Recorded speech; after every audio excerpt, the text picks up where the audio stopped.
Hey everyone! In today's video, I'll show you how to fix the server disconnected error in Call of Duty Black Ops 6 and Warzone, and you can get this working again in just a couple of minutes. Let's jump right in. First, go to your search bar and type View Network Connections. Open it, find your active network adapter, double-click it, and click Properties.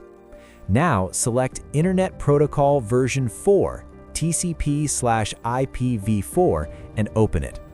Make sure Obtain an IP address automatically is selected. Then, under DNS settings, choose Use the following DNS server addresses. Set the first one to 8.8.8.8 and the second one to 8.8.4.4. Then click OK to save everything. Next, go back to the search bar and type CMD.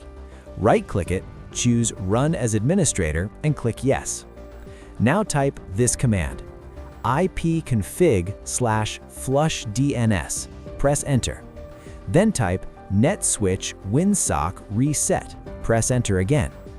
Once that's done, restart your computer and the error should be gone. If this guide helped you out, make sure to subscribe to the channel, and I'll see you in the next one.